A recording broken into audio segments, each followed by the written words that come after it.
بسم الله الرحمن الرحيم. السلام عليكم ورحمة الله وبركاته. الحمد لله رب العالمين وبه نستعين على أمور الدنيا والدين، وصلى الله وسلم على نبينا محمد وعلى آله وصحبه ومن سار على نهجه واقتفى بأثره ودعا بدعوته واستنى بسنته إلى يوم الدين. أما بعد. Alhamdulillah, bersyukur kita pada Allah Subhanahu Wa Taala. Pada pagi ini kita dapat bertemu untuk kita meneruskan kelas kuliah tazkiyatun nafs kita. Kita pada membahaskan kitab Ighathatul Lahfan fi Masaidi Syaitan, menyelamatkan hati daripada tipu daya syaitan. Yang mana kita berhenti pada masih lagi membahaskan berkenaan dengan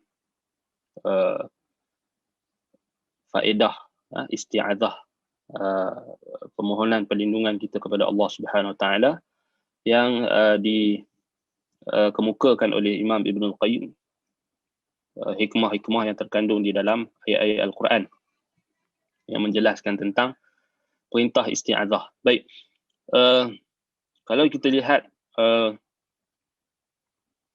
perbahasan kita sebelum ini, baik dalam buku terjemahan, lebih kurang dalam halaman 189 ataupun 188. 188. Baik. 188 dalam terjemahan, buku terjemahan dalam halaman 187 atau 188. Bagi mereka yang ada buku terjemahan. Baik, dalam kitab asal ni dalam halaman 167. Baik.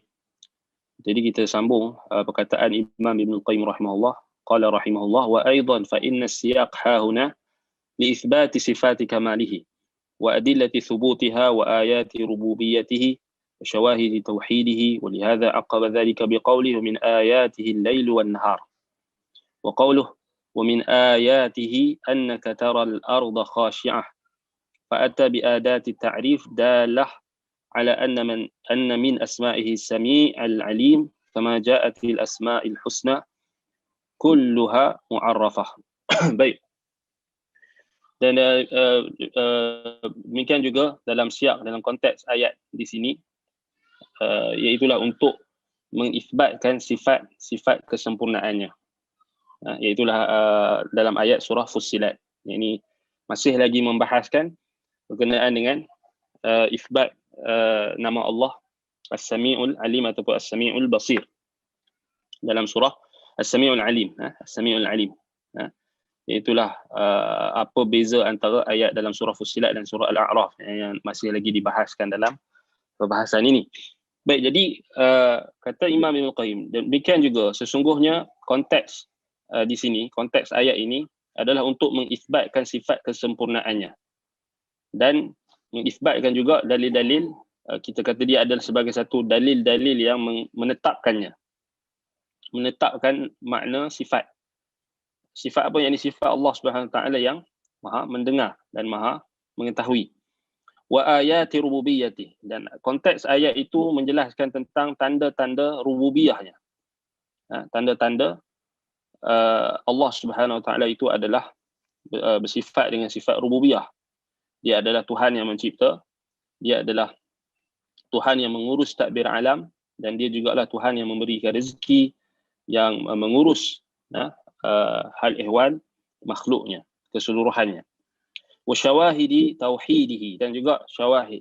Ini apa dia kita kata, apa dia bukti-bukti, penyokong-penyokong yang menunjukkan tauhidnya, keesaannya. Maksudnya bila kita isbatkan sifat rububiyah, bila kita tahu Allah Ta'ala itulah yang mencipta kita, dia yang memberi rezeki, dia yang mengurus tadbir seluruh urusan makhluknya, maka dialah yang berhak untuk diibadahi. Itu kita nak faham mudahlah, wa syawahid tauhidi. Walihadha aqaba dhalika biqawlihi, dan sebab itulah ayat itu ditutup ataupun ayat itu diselangkan ataupun didatangkan setelahnya pada ayat dalam surah Fussilat ayat 37, wa min ayatihi al-lailu wan nahar.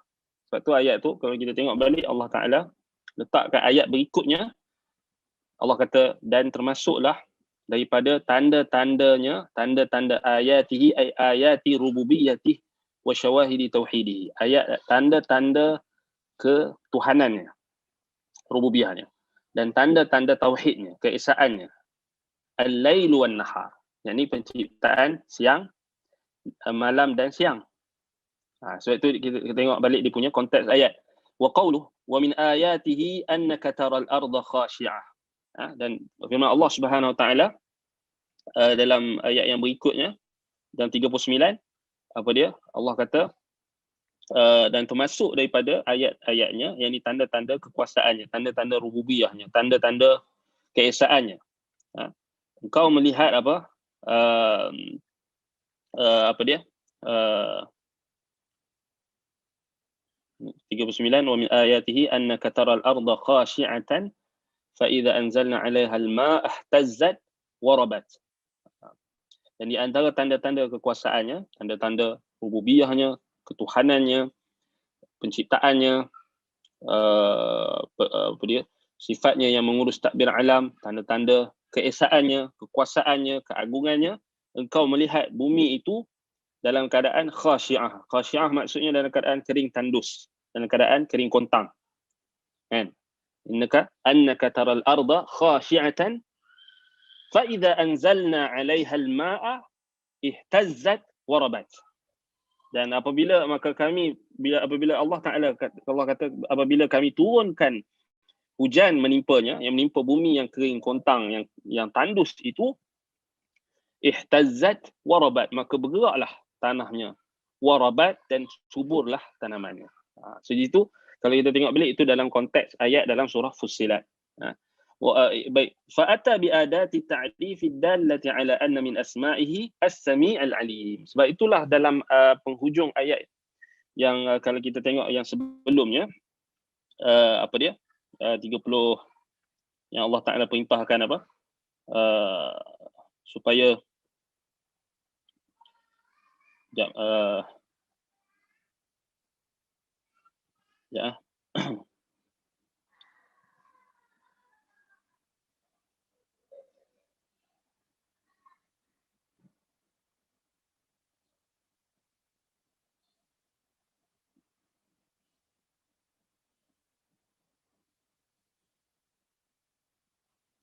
ayat sebelumnya tu ayat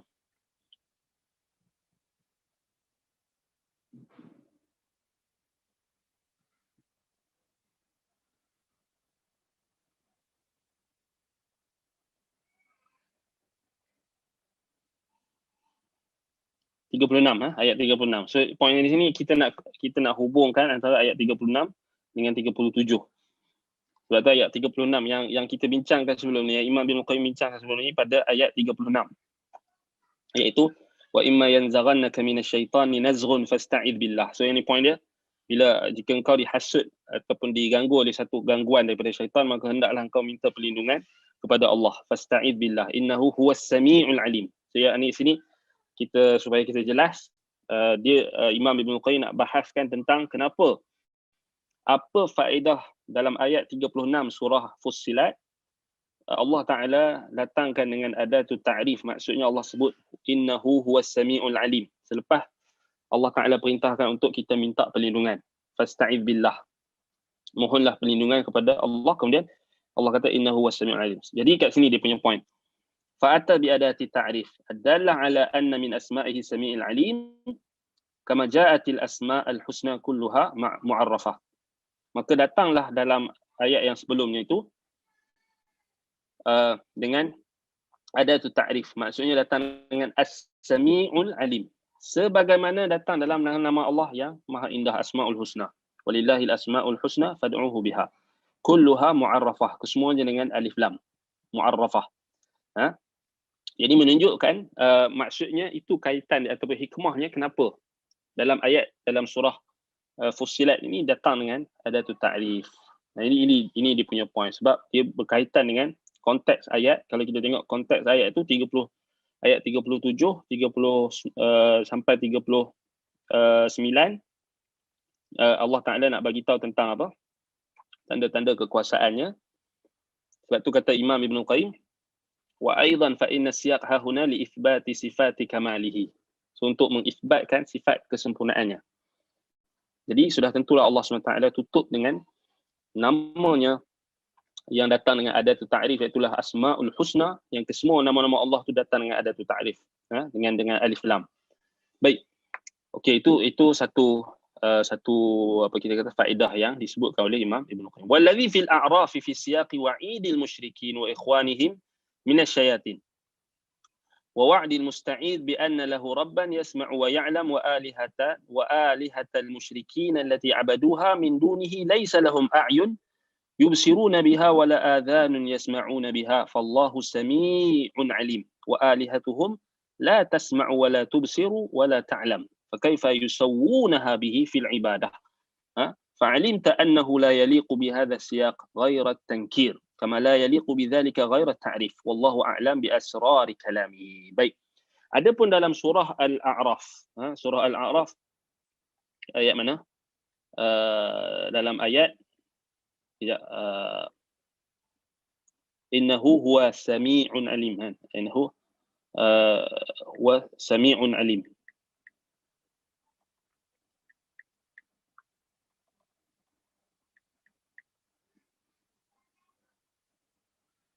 Dalam Al-A'raf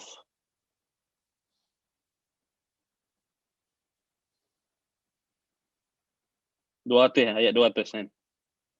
Wa imma yanzaghannaka minasyaitani nazghun fasta'id billahi innahu sami'un alim. Tak ada huwa. Innahu sami'un alim.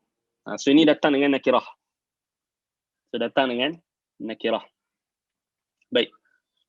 Jadi kata Imam Ibn Qayyim, wallazi fil a'raf, ini yang dalam surah Al-A'raf ayat 200, fi siyaqi wa'idil musyrikin, dalam konteks ancaman ataupun nak bagi tahu tentang balasan ataupun hukuman ataupun ancaman ataupun amaran kepada orang musyrikin, ataupun amaran terhadap musyrikin dan juga saudara-saudara mereka di kalangan syaitan-syaitan, di kalangan manusia. Wa wa'ada al-musta'id bi anna lahu rabban yasma'u wa ya'lam. Dan janji Allah kepada al-musta'id, yakni orang yang memohon perlindungan, bahawasanya baginya, yakni bagi orang yang memohon perlindungan kepada Allah itu, dia ada Tuhan, yasma'u wa ya'lam, yang mendengar dan mengetahui. Wa alihatul musyrikin allati abaduha min dunihi laisa lahum a'yunun yubsiruna biha wa ala adhan yasma'u biha. Sedangkan Tuhan-Tuhan ataupun sembahan-sembahan kaum musyrikin yang mereka sembah, yang mereka menyembahnya selain Allah, min dunihi, laisa lahum a'yun yubsiruna biha. Mereka tidak ada mata, mereka tidak ada pandangan untuk melihat. Wala adhanun yasma'una biha. Mereka tidak ada telinga untuk mendengar.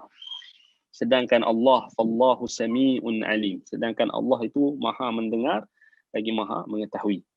Wa alihatuhum la tasma' wa la tubsiru wa la ta'lam. Tuhan-Tuhan mereka yang mereka sembah, berhala-berhala yang mereka sembah itu tidak melihat, tidak mengetahui, tidak mendengar. Fakaifa yusawwunaha fil ibadah. Bagaimana mereka tergamak untuk menyamakan sembahan-sembahan mereka itu dengan Allah dalam sembahan mereka, dalam peribadatan mereka.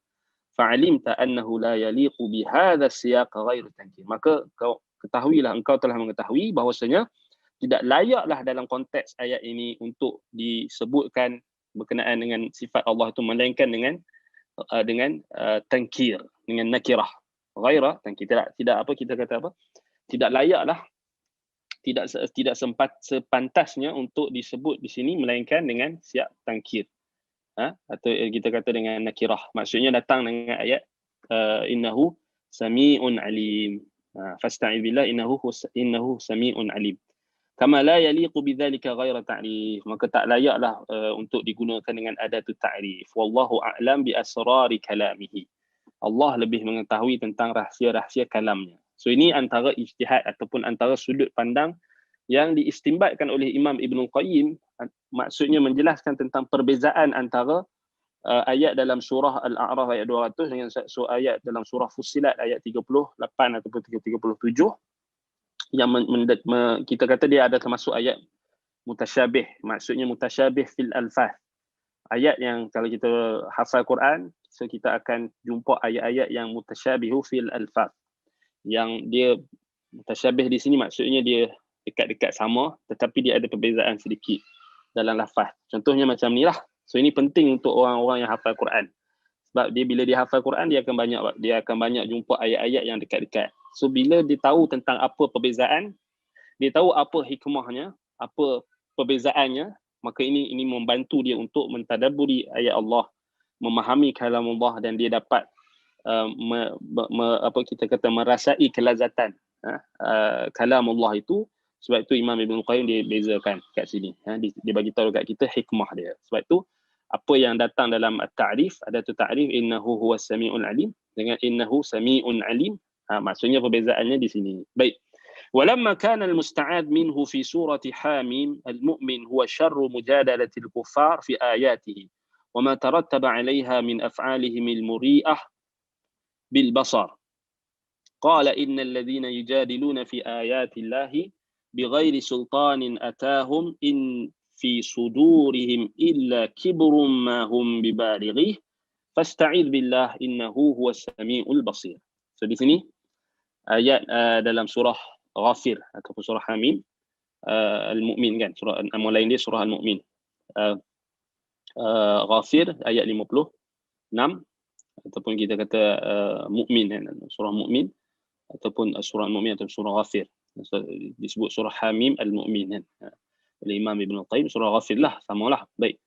Dia kata di sini musta'ad minhu fi surati Hamim. Apa yang kita minta lindung dalam surah Hamim yang disebutkan oleh Allah, itulah musta'adz minhu, maksudnya apa yang kita minta lindung. Kita minta lindung kepada Allah daripada apa? Musta'adz minhu. So perkara yang kita mohon perlindungan daripadanya. Apa dia? Huwa syarru mujadalatil kuffar fi ayatihi. Itu keburukan perdebatan dengan orang-orang kafir dalam berkenaan dengan ayat-ayatnya. Ayat-ayat Quran.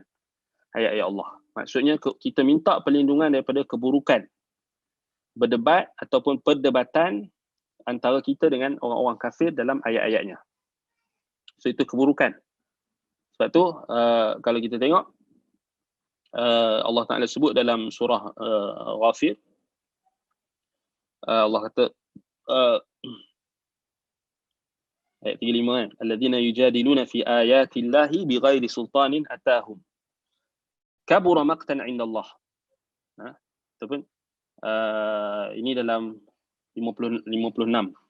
Itu 35. Dia ada dua ayat kan. Dia ada dua ayat yang sama. Yang ni 50. Baik, cek 50 ayat 56. Innal ladzina yujadiluna fi ayatillahi bighairi sultanin atahum in fi sudurihim illa kibrun ma hum bibalighi. Fasta'id billah innahu huwas sami'ul basir. Sesungguhnya orang-orang yang membantah ataupun yang berdebatlah membantah mengenai maksud ayat-ayat Tuhanmu dengan tidak berdasarkan sebarang bukti. Bi ghairi sultanin atahum, yang datang daripada pihak mereka yang mereka bawa. Tidak ada bukti. Tidak ada dalam dada mereka itu. In fi sudurihim illa kibrun. Tidak ada di dalam dada mereka itu melainkan perasaan sombong. Kibrun illa kibrun, melainkan perasaan sombong. Ini nak menang. Sombong dan nak menang. Ya Allah Ta'ala sebut. Ma hum bibalighi, yang mereka tidak sesekali mencapainya. Ini perasaan mereka yang sombong. Mereka nak menang. Mereka nak apa kita kata, yalah, orang-orang kafir kan, mereka fikir nak menang lah. Mereka sombong, tak mau tunduk pada kebenaran. Allah kata mahum bibalighi, mereka tak sampai pun.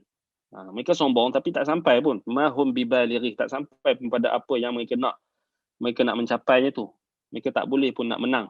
Mereka tak boleh pun nak menang dengan tuduhan dan juga tuhmuhan dan juga syubhat, keraguan yang mereka bawa. Sebab itu Allah kata, tapi tengok Allah kata apa? Fasta'idz billah, maka mohonlah perlindungan kepada Allah.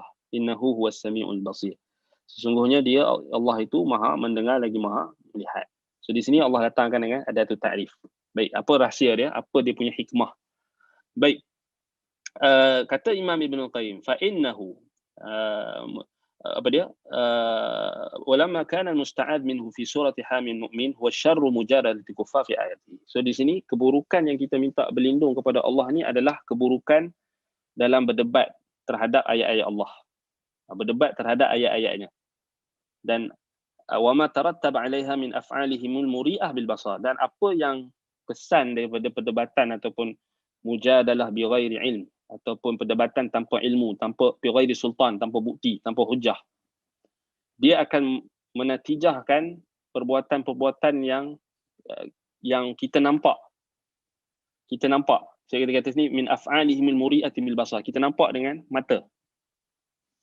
So, contoh nak faham, maksudnya bila orang yang berdebat dengan kita, berdebat, orang kafir yang berdebat tentang ayat-ayat Allah ni, dia akan menatijahkan kezaliman. Kezaliman, kesombongan. Dan dia takkan tunduk dan patuh kepada ayat Allah. So kezaliman itu yang apa yang natijah daripada mujadalatu al-kuffar fi ayatihi, perdebatan orang-orang kafir terhadap ayat-ayat Allah ni, dia akan menatijahkan sesuatu yang kita nampak. Kita nampak apa? Kezaliman yang mereka akan buat. Tomahan, tuduhan. Ialah bentuk-bentuk kezaliman yang mereka buat, tuduhan yang mereka buat. Sebab itu Allah Subhanahu wa taala, fa innahu lamma kana al-musta'an min kalam wa af'al musyahada iyanan qala. Sebab itu bila perkataan yang tuduhan yang mereka kata tu kita nampak, apa dia, perkataan mereka tu kita nampak, perbuatan mereka, kezaliman yang mereka buat tu kita nampak. Musyahadatu iyanan. Ini kita dapat saksikan dengan pandangan mata kita.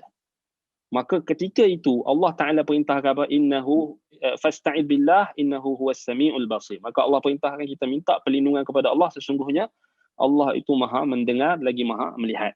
Wa hunaka al-musta'ad minhu ghairu musyahadatin lana fa innahu yarana huwa wa qabiluhu min haitsu la narah bal wa ma'lumun bil iman wa ikhbarullah wa rasulih. Tetapi di sana maksudnya dalam ayat yang sebelum ni merujuk kepada ayat dalam surah Al-A'raf. Di sana kita tak nampak apa yang maksudnya keburukan yang datang daripada syaitan itu kita tak nampak.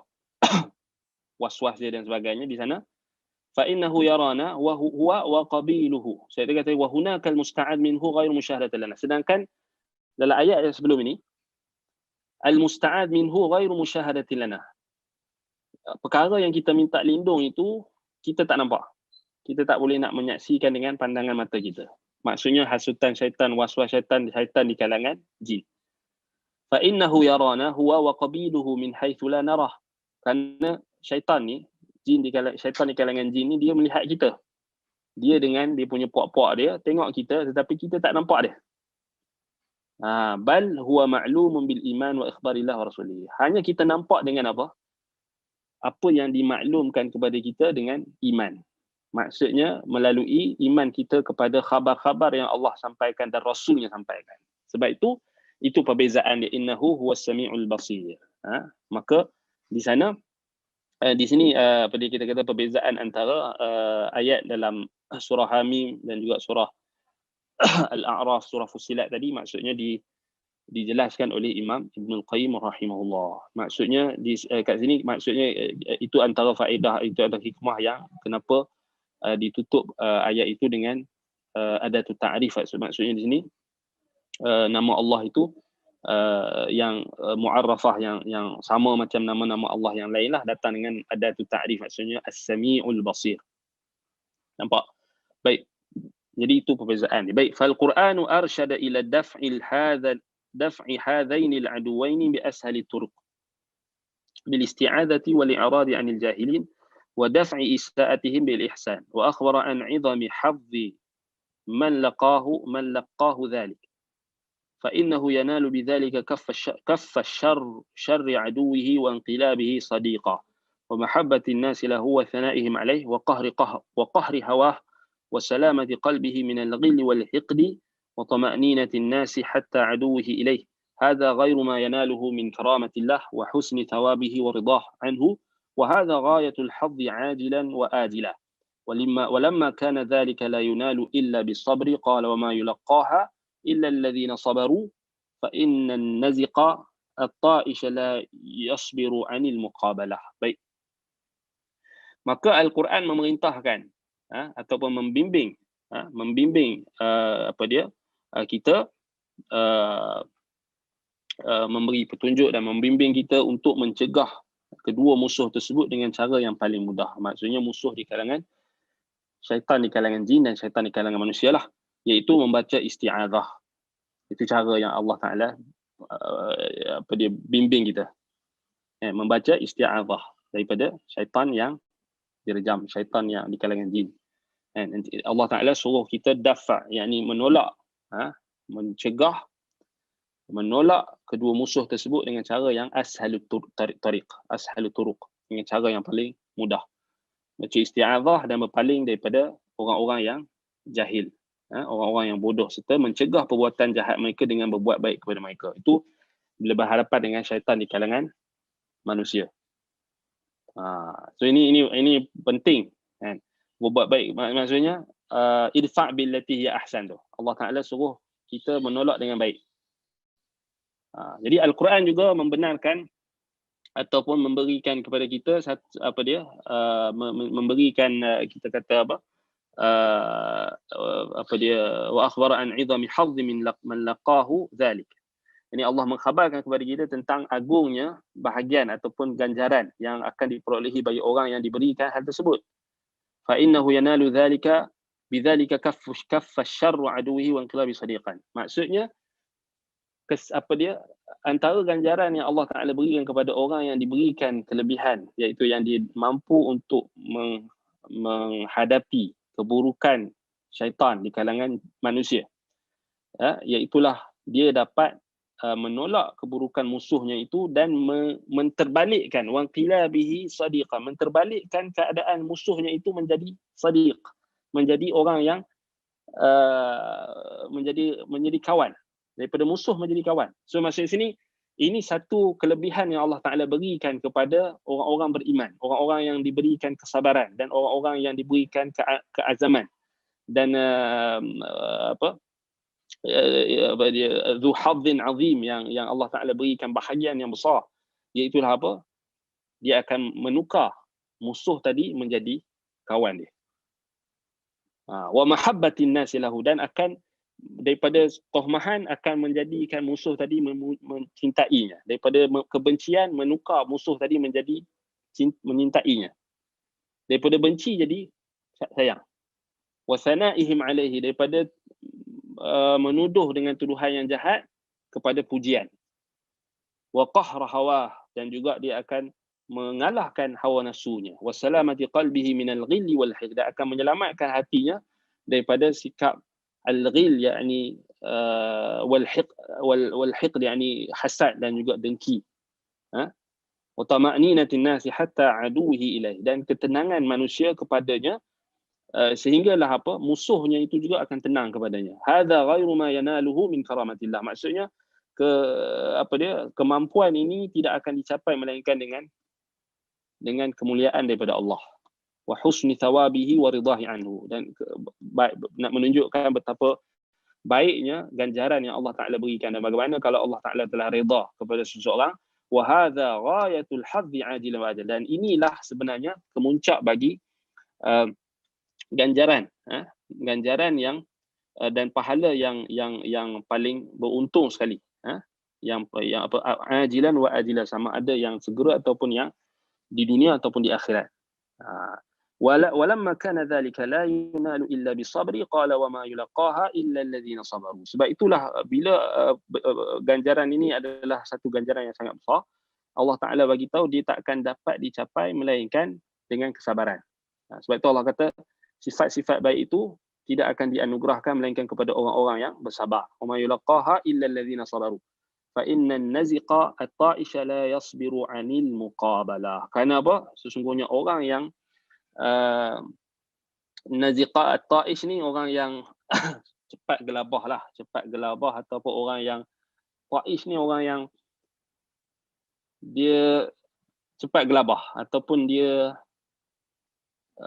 tak sabar, dia tergesa-gesa, dia cepat gelabah lah kita kan. Dia takkan dapat bersabar dalam menerima hantaman ataupun kejian ataupun tuduhan dan sebagainya. So ini adalah salah satu faedah yang sangat menarik yang kalau kita nak bahaskan. Sebab itu kita akan tengok nanti maksudnya di sini dalam berhadapan dengan syaitan di kalangan manusia ni, Allah Ta'ala perintahkan kita untuk balas dengan baik. Yang ni jarang orang nak buat. Sebab selalunya kita macam kita sebut sebelumnya, kalau orang maki kita, kita akan maki 50. Kalau orang tu maki dekat kita satu, kita akan balas 50. Kita selalunya tak adil. Kita selalunya dimainkan dengan sentimen emosi. Betul tak? Kalau orang tuduh kita, orang marah kita, orang cakap, kita akan balas balik dengan kezaliman juga. Ini semua orang boleh buat. Tapi orang yang bersabar dan orang yang mempunyai kesabaran dan orang yang Allah Ta'ala bagi dia bahagian yang besar tadi, dia boleh tukar. Dengan kebaikan yang dibuat tu, orang yang jadi musuh tadi boleh jadi kawan. Daripada benci daripada benci bertukar jadi sayang. Daripada tohmahan jadi pujian. So ini susah. Siapa yang kita tengok dapat buat benda ni? Sahabat Nabi. Nabi dan para sahabat. Tengok Nabi SAW. Berapa ramai sahabat Nabi yang asalnya mereka memusuhi Nabi. Contoh, kita bagi contoh lah. Umar bin Al-Khattab radhiyallahu anhu. Contoh. Kan? Umar pada asalnya, dia sangat membenci Nabi Muhammad. Dia sangat membenci Islam. Tetapi, dengan pertama sekali hidayah Allah. Dan asbab, Nabi mempraktikkan apa? Idfa' billati hiya ahsan. Nabi menolak dengan kebaikan. Nabi menolak dengan kebaikan. Dan asbab doa Nabi SAW dan juga seruan Nabi yang baik kepada keluarga dia, kepada keluarga Umar. Dan bagaimana keluarganya menyerunya, berdakwah kepadanya. Maka sebab itulah bertukar daripada benci menjadi sayang. Nampak? Khalid Al-Walid. Khalid bin Al-Walid. Seorang sahabat yang asalnya bermusuh dengan Islam. Bahkan pemusuhannya kalau kita nak sampai tahap, dia adalah seorang panglima perang dalam peperangan Uhud. Tetapi Allah Subhanahu Wa Taala tukar. Daripada memerangi menjadi membela.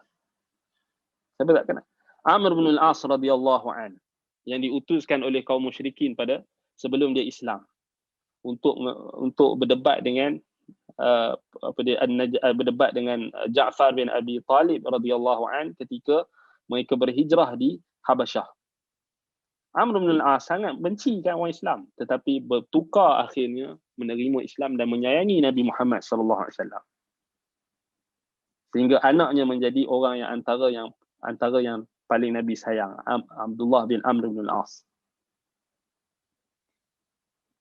Demikian juga Abu Sufyan. Tengok tak? Bagaimana seorang musuh boleh menjadi kawan. Boleh menjadi kawan. Yang ni yang kita kena, yang ni pendakwah kena fikir macam mana. Susah nak buat. Sebab kita, kebanyakannya kita ni dendam. Kita ni memang zalim. Kita suka berdendam. Kalau orang tu maki kita terus ajak geng-geng pun maki dia. Orang tu tuduh kita, jadi kita terus pakat nak saman kita. Kalau kita ni kira nak saman je. So dia akan menyebabkan lagi jadi musuh. Tetapi tengok sebab itu kata Imam Ibn Qayyim, ini kalau kita tengok balik, sebab ini penting dalam tengok dalam perbahasan ni pun kita boleh dapat faedah tarbiyah dan faedah da'awiyah, faedah dakwah. Baik, kerana apa? Kenapa kalau kita tengok balik dalam kita berhadapan dengan tuduhan, tohmahan, kejian, iaitulah datang daripada syaitan-syaitan di kalangan manusia yang menuduh, yang berdebat dengan tanpa ilmu, macam-macam lah kan? Yang datangkan syubhat, keraguan. Ni banyak kan zaman sekarang. Tapi kita nak hadapi tu dengan yang paling kurang Allah Ta'ala bagi isti'adzah ni daripada syaitan yang kita tak nampak, kemudian kita berpaling daripada orang jahil. Itu yang paling ni. Tapi yang ni yang tingkatan yang memerlukan kesabaran. Iaitulah apa? Yang ni bertukar. Maksudnya kita tolak yang baik. Nampak? Yang ni kata Imam Ibn Qayyim. Sebab apa kita berhadapan dengan tohmahan orang, tuduhan, kita tak boleh gelabah. Kalau kita start gelabah, dia natijahnya tak akan baik. Sebab tu kata Imam Ibn Qayyim, kerana apa? Bila orang yang gelabah ni, dia akan marah. Sebab tu kata Imam Ibn Qayyim, وَلَمَّا كَانَ الْغَضَبُ مَرْكَبَ الشَّيْطَانِ فَتَتَعَاوَنُ النَّفْسِ الْغَضَبِيَّةِ وَالشَّيْطَانِ على النفس المطمئنة التي تأمر بدفع الإساءة بالإحسان أمر أن يعاونوها بالاستعاذة منه فتأمد الاستعاذة للنفس المطمئنة فتقوى على مقاومة جيش النفس الغضبية ويأتي مدد الصبر الذي يكون النصر معه وجاء مدد الإيمان والتوكل فأبطل سلطان الشيطان فإنه ليس له سلطان على الذين آمنوا وعلى ربهم يتوكلون. Sebab apa kita tak boleh menggelabah kalau orang tuduh kita, kalau orang kata dekat kita macam-macam. Jangan menggelabah. Tenang dulu, tenang. Relax. Kan? Ini bila orang kata kat kita, kita menggelabah. Kita pun marah. Kita pun menggelabah. Kita jadi, orang panggil apa? Kita jadi naik hantu. Naik orang panggil jadi sawan. Jadi nak marah kan. Orang tuduh kita tu, kita terus marah. Tak, dalam situasi macam tu kita kena sabar. Tenang dulu. Tenang. Fikir dulu. Tenang. Sabar dulu. Sebab apa? Kerana kemarahan adalah kenderaan syaitan. Kata Imam Ibn Qayyim, kerana apa? Al-ghadabu markab syaitan. Al-markabu syaitan. Marah tu dia adalah kenderaan syaitan yang bekerja sama dengan syaitan untuk menyerang nafsul mutmainnah. Nafsu ataupun jiwa yang tenang. Yang memerintahkan pencegahan kejahatan dengan berbuat baik. Maksudnya, nafsul mutmainnah dia akan mengarahkan kita untuk melawan kejahatan tadi dengan kebaikan. Nampak? Tetapi bila datang marah tadi, ghadab, fa innal ghadab markabu syaitan. Marah ini adalah kenderaan syaitan. Syaitan dia akan bekerjasama dengan syaitan untuk menghalang kita daripada kita mengikuti perintah Allah supaya menolak keburukan dengan kebaikan. Nampak? Maka Allah memerintahkan untuk memohon perlindungan darinya. Permohonan perlindungan tersebut akan mendatangkan bala bantuan bagi nafsul mutmainnah agar kuat menghadapi pasukan kemarahan. Nampak? Ini perumpamaan yang sangat cantik. Mendatangkan bala bantuan kesabaran yang menjadi wasilah dan punca kemenangan. Juga mendatangkan bala bantuan, iaitu madad ni maksud bantuan tentera iman dan tawakal, sehingga hancurlah kekuatan syaitan. Sebab itu Allah Ta'ala berfirman, innahu laysa lahu sultanun 'ala alladhina amanu 'ala rabbihim yatawakkalun. Sesungguhnya dia, yakni syaitan, tak memiliki sultan, tak memiliki kekuasaan, dominasi terhadap orang-orang yang beriman dan bertawakal kepada Tuhan mereka. So point ni sangat mantap dekat sini. Susah kita nak amalkan. Sebab kebanyakan kita, kalau orang buat kita akan marah, kita akan menzalimi lebih lagi. Tak percaya, tengok dekat media sosial, saya tengok dekat masyarakat kita hari ni. Kalau orang tuduh dia something, so dia akan balas dengan dahsyat lagi. Paling kurang dia akan ajak geng, akan pergi maki ramai-ramai. Berjemaah memaki hamun. Ataupun dia akan tuduh orang tu tuduh dia buat tuduhan lain satu lagi. Tuduhan juga. Jadi itu tak jadi kita kata tak mencapai maksud untuk kita mengikuti perintah Allah. Tapi itu hanya mencapai maksud dan tujuan syaitan tadi. Sebab ialah bila kita marah, macam kita tengok orang bergaduh.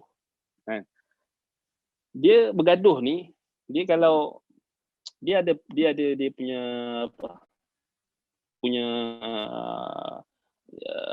pencetus. Sebab tu Nabi bagi tahu sibabul muslim fusuq wa qitaluhu kufrun. So pergaduhan ke peperangan ke apa yang berlaku pergaduhan, peperangan, dia akan berlaku dengan adanya as-sibab, yakni celaan, kejian, tuduhan. Dia akan mula dengan tu. Sebab tu kita tengok orang yang tak mampu bersabar dalam berhadapan dengan tuduhan, kejian dan sebagainya, dia akan bertindak dengan emosi, dia akan bertindak dengan kemarahan. Sebab itu Nabi SAW menyebutkan kekuatan yang sebenar itu bukanlah dengan kita banyak bergaduh ataupun kita mempunyai kekuatan fizikal ataupun kita boleh bertumbuk ke tak. Sebab itu Nabi kata laisa syadidu bisur'ah. Kekuatan yang sebenar itu bukanlah dengan hebatnya bergaduh. Laisa syadidu bisur'ah. Innama syadidu man yamliku nafsahu 'inda al-ghadab. Sesungguhnya kekuatan yang sebenar itu adalah orang yang mampu mengawal jiwanya, mampu mengawal nafsunya ketika dia marah. So kita nak tengok orang yang kuat, bukan kita tengok orang tu dia punya muscle dia kuat. Bukan kan kita tengok orang yang kuat ni kita nampak dia ni suara dia kuat. Bukan ukuran kekuatan tu dengan kita nampak orang tu dia pandai bergaduh, dia pandai tendang, dia pandai tumbuk. Bukan. Nabi SAW tak jadikan ukuran kekuatan pada fizikal. Kan? Orang yang dia kuat sebenarnya bukan pada kekuatan fizikal. Innama syadidu Nabi kata laisa syadidu bisur'ah. Kekuatan yang sebenar tu bukanlah pada hebatnya kamu bergaduh, hebatnya kamu berlawan, tak. Innama syadidu man yamliku nafsahu 'inda Allah. Sesungguhnya kekuatan yang hakiki, kekuatan yang sebenar adalah orang yang mampu mengawal hawa nafsunya. Mampu mengawal nafsunya ketika dia marah, indal ghadab. Yang ni syaitan tak mau. Syaitan tak mau kita boleh kawal nafsu kita atau boleh kawal emosi kita ketika marah. Syaitan tak mau. Syaitan nak tunggang kemarahan tu. Sebab tu ramai orang yang panas baran, ramai orang yang bad tempered, yang panas baran, yang panas baran ni kita tengok banyaklah musibah yang akan berlaku. Marah sikit dekat isteri, dia pergi pukul, dia pergi sepak, dia pergi tendang. Marah sikit kat anak, dia pukul anak. Marah sikit orang, dia pukul orang tu. Orang yang panas baran ni, kita kata dia waktu dia tengah panas baran tu, dia tak fikir. Sebab maksudnya dia tak boleh kawal. Sebab tu kita kata dia lemah. Orang yang kaki pukul lah, kita kata kaki pukul. Sikit-sikit pukul orang. Orang tua pun dia pukul. Budak-budak pun dia pukul. Bini sendiri pun pukul. Perempuan pun dia pukul. Dia orang yang paling lemah sekali. Walaupun dia ada tali pinggang hitam ke, tali pinggang merah ke, taekwondo ke apa ke, badan dia sadu macam mana sekalipun, tapi dia tak boleh kawal kemarahan dia ketika dia marah. Orang ni orang yang paling lemah sekali. So tak guna kalau dia pandai bersilat ke, dia pandai apa ke. Tak guna. Tak ada manfaat. Sebab itu sama juga dalam dakwah. Maksudnya dalam dakwah kita tak boleh panas baran. Ya orang tuduh kita macam-macam, kita relax lah. Relax bukan kita tak buat apa, kita buat kerja kita, tapi kita tak payahlah termakan hasutan mereka, termakan permainan mereka, kan. Macam contoh orang tuduh kita sesat. Baik. Kita tahu baik orang tuduh kita. Baru-baru ni orang duk tuduh apa? Universiti Islam Madinah. Betul tak? Orang duk tuduh kata Universiti Islam Madinah ni ajar ajaran sesat, ajar akidah tashbih, ajar akidah tajsim. Kan? Jadi kita yang dengar ni, kita boleh dengar lah. Kan? Kita boleh dengar. Sebab benda ni bukan benda baru, dah lama. Anda teringat lagi waktu sebelum Anda pergi mengaji Madinah tu, lepas balik Yaman, ada ayah Hana pernah cerita ada kawan dia nasihat kat ayah Hana jangan hantar anak kat Madinah. Dia kata nanti jadi Wahabi. Tapi ayah Hana dengar ke? Ayah Hana tak hirau kan? Walaupun kawan dia cakap, ayah Hana tak hirau kan? Ayah Hana siap suruh balik lagi daripada Yaman. Pergi sambung Madinah. Sebab ayah kita tak ikut emosi. Dan ayah kita tak mudah ikut cakap orang. Simple je. Jadi lepas tu kita pun pergi Madinah. Tak ada pun kita mengkafirkan ayah. Dia tuduh dia kata orang yang mengaji Madinah ni diajar untuk mengkafirkan ibu bapa. Subhanallah. Satu tuduhan yang dahsyat lah. Jadi kita pergi tu atas nasihat ayah kita suruh pergi. Balik tu kita berbakti pada ayah kita. Kita pergi tu atas dasar berbakti dengan ibu dengan ayah kita.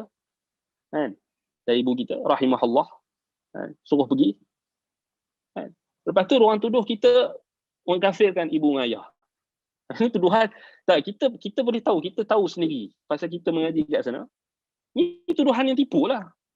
Tuduhan yang dusta. Kan? Kemudian dia kata tuduhan yang apa, orang budak mengaji Madinah ni semua ajaran apa, akidah tasybih, tajsim. La haula wala quwata illa billah. Padahal kita belajar dekat sana, kita mengaji dekat kuliah akidah, kuliah usuluddin, dakwah usuluddin. Kita mengaji, mana ada kita kata silibus tu semua membantah tasybih, membantah tajsim, membantah apa dia, menyamakan Allah dengan makhluk. Kita belajar. Ana belajar daripada Ma'had Thanawi, belajar sekolah menengah dekat Madinah. Bukan masuk universiti, sekolah menengah ana kat Madinah. Silibus dia akidah wasitiyah, Syekhul Islam Ibn Taymiyah. Cuba belajar al-wasitiyah Ibn Taymiyah rahimahullah. Ada ke tasybih, ada ke tajsim, ada ke menyamakan Allah dengan makhluk. Awal-awal tu dah sebut. Bersifat, beriman dengan sifat Allah sebagaimana yang Allah sifatkan, sebagaimana yang Rasul sifatkan. بغير التمثيل ولا تشبيه ولا تمثيل ولا تعطيل ولا تمثيل. Kan? Bacalah. Jangan sedap dengar orang cakap tuduh. Sebab tu orang yang tuduh ni dia tak pernah tahu pun. Dia tuduh dengar orang cakap, orang cakap. Jadi sebab itu bila kita dengar, kita jangan gelabah. Kan? Mungkin orang yang tak belajar dia gelabah lah kan. Tapi orang yang belajar ni tidak gelabah apa, pasal daripada dulu lagi orang nak tuduh macam-macam. Tapi kita tak pernah dengar. Anda teringat lagi waktu sebelum nak pergi Madinah tu macam-macam orang kata. Jangan pergi, jangan hantar. Tapi tak ada pun balik kita mengkafirkan mak ayah kita. Tak ada pun. Bohong semua tu. Semua tuduhan dusta. Dan ini kita kena faham.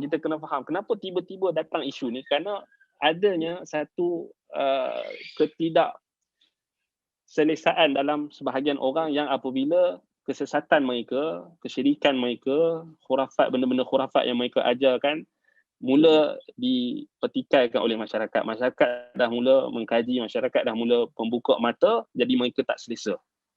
Ini khususnya daripada golongan-golongan ahbash, antaranya yang paling kerap menuduh orang-orang yang mengaji daripada Madinah ini sebagai Wahabi dan sebagainya ni, mereka ada kepentingan yang tentu sebab mereka tergugat. Dari sudut pegangan mereka tu tergugat. Sebab tu mereka tak puas hati. Sebab tu mereka tuduhlah macam-macam tuduhan dekat orang yang mengaji Universiti Islam Madinah. Baik, anda nak tanya dengan jujur lah. Setakat kita dengar orang yang mengaji Madinah ni daripada menteri kita hari ni dan menteri yang dulu, menteri agama yang dulu zaman Pak Lah tu pun mengaji Madinah juga. Ada ke dia bawa benda yang ekstrim? Ada ke benda yang dia bawa tu dia ajak? Ada kesan ke kita tengok? So tak adil lah. Kita tengok hari ni yang ada di seluruh negara yang produk-produk Universiti Islam Madinah yang ni, kebanyakannya kita tengok orang yang berakhlak, orang yang kita kata macam mana orang boleh percaya, macam mana masyarakat yang segelintir masyarakat ni boleh percaya tuduhan-tuduhan yang dusta macam tu. Sebab tu kita geleng kepala lah. Sebab tu kita kata memanglah tak nafikan adalah orang yang ekstrim, orang yang melampau dan sebagainya dalam kat mana-mana pun ada. Tetapi kita takmim, kita nak hukum secara general, kita kata general. Kita nak hukum secara pukal terhadap mana-mana semua pelajar Universiti Islam Madinah sebagai sifat demikian. Tak adil lah. Kita pun tak setuju dengan silibus di Universiti Al-Azhar, tapi kita adil. Kita tak kata semua yang mengaji dekat Al-Azhar Mesir itu semua sesat. Kita tak kata. Bahkan kita puji orang yang mengaji dekat Al-Azhar, ada je yang ikut salaf, solat, ada je yang betul, ramai juga. Tak ada kita nak kata semua yang mengaji Universiti Al-Azhar semua sesat. Sebab apa? Sebab kita diperintahkan oleh Allah untuk bersikap adil. Betul tak? Wala yajrimannakum syana'anu qaumin ala an la ta'dilu i'dilu huwa aqrabu littaqwa. I'dilu huwa aqrabu littaqwa. Janganlah disebabkan kebencian kamu terhadap satu kaum menyebabkan kamu tak berlaku adil. Berlaku adil. Ianya lebih dekat dengan ketakwaan.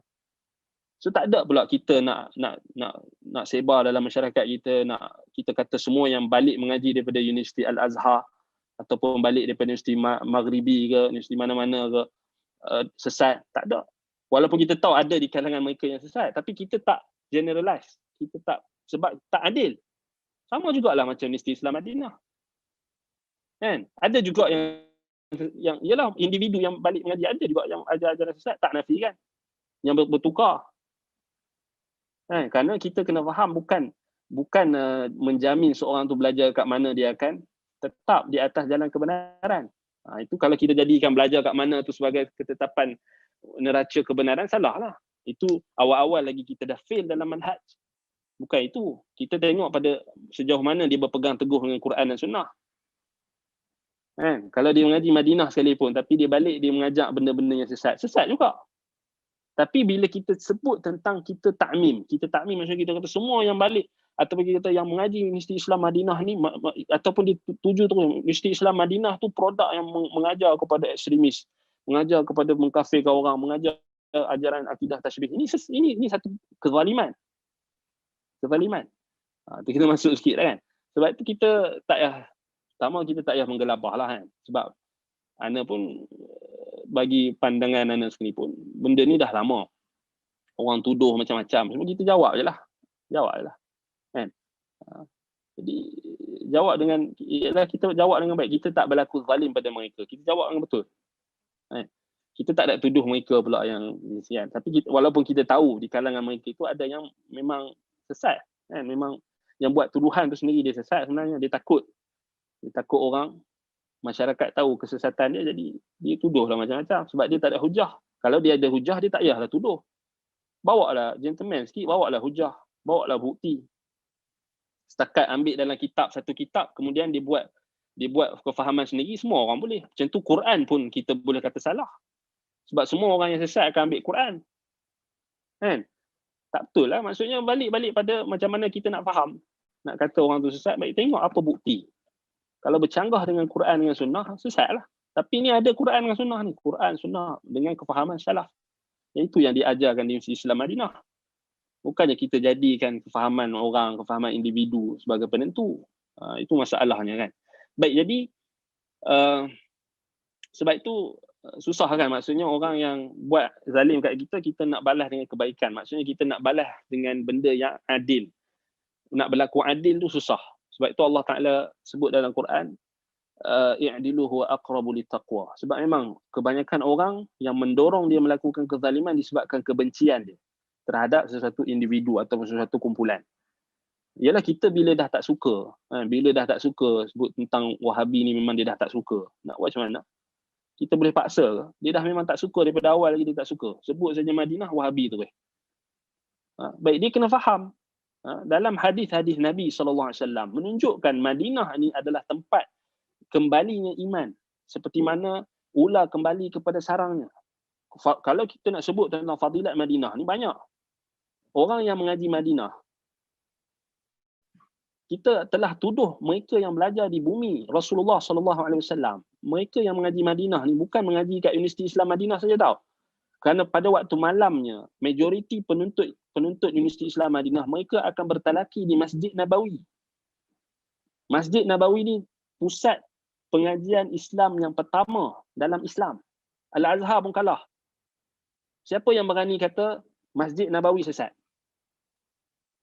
Siapa berani? Syekh-syekh, ulama-ulama yang ada di Masjid Nabawi sekarang ni sesat semua. Siapa berani? Sedangkan yang mengajar dekat Masjid Nabawi itu semuanya adalah kebanyakannya, majoriti bahkan semua produk Universiti Islam Madinah. Daripada syekh yang paling tua, Syekh Abdul Muhsin Abbad, semua yang mengajar tu murid-murid dia. Tak kira mazhab apa yang mereka ajar dalam fiqh. Akan ada connection. Siapa yang berani kata semua yang mengaji dekat Madinah tu sesat, maka dia telah menuduh yang mengaji dekat Masjid Nabawi tu semua sesat. Tu tak berani pula. So kena hati-hati. Sedangkan Nabi SAW sebut tentang al-iman. Al-Madinah ni akan kembalinya iman. Pada akhir zaman. Akan kembalinya iman ke Madinah sebagaimana kembalinya ular kepada sarangnya. Kemudian Nabi SAW beritahu Dajjal tak akan masuk ke Mekah dan Madinah. Dan banyak lagi hadis-hadis Nabi SAW sebut tentang kelebihan Madinah di akhir zaman. So kita jangan main-main. So kita telah menuduh satu institusi yang ada di tempat yang mulia. Kalau mereka semua sesat, maksudnya dekat Masjid Nabawi itu semua sesat belaka. Sebab memang dah berlaku dah sebelum ni, orang yang mengaji kat sana, mengaji Madinah, dia tuduh imam-imam di Masjidil Haram, Masjid Nabawi ni kafir belaka. Puncanya kerana dia yang ada penyakit. Dia pergi mengaji Madinah juga tapi dia ada penyakit. Sebab itu di Universiti Islam Madinah, masyayikh di sana, guru-guru di sana tak pernah paksa anak murid untuk pegang dengan manhaj salaf. Ini nak menunjukkan mereka betapa adil mereka. Tak pernah paksa. Sebab ada juga yang pergi tu sesat. Ada yang dapat hidayah, ada yang balik masih hidayah. Ada yang balik tu baru dapat hidayah. Macam-macam. Sebab itu adanya orang yang balik tu dia lawan, dia baru berani untuk lawan dia punya guru. Waktu kat sana tak berani. Itu pun hanya tuduhan ataupun tak habis mengaji. Selalunya kita tak habis mengaji ataupun dia ada hasad, dia ada dengki, hasad dalam hati dia. Itu kita tak boleh nak elak lah, manusia kan. Sebab itu hati manusia bukannya manusia yang pegang, Allah Ta'ala pegang. Sebab itu kita katakan mesti akan ada lah orang yang tak puas hati, orang yang benci. Buatlah tuduhan orang ni bekas pelajar Madinah tapi dia tak pernah mengaji pun, kata sesat. Bukan. Rupanya dia adalah orang yang sesat lah. Orang yang dah tak betul lah. Itu masyarakat dia kena faham. Bukan kita tengok pada dia mengaji mana, mengaji. Tak. Tengok pada mana apa manhaj. Itu susah tu. Maksudnya, selalunya orang dia tak berlaku adil. Dia zalim. Zalim. Maksudnya dia tengok ni mengajar kitab, mengaji kitab Ibn Taymiyah. Ibn Taymiyah sesat. Pasal dia dah benci Ibn Taymiyah daripada awal, kita nak cakap apa? Kan? Kita kata Ibn Taymiyah baik pun dia takkan terima.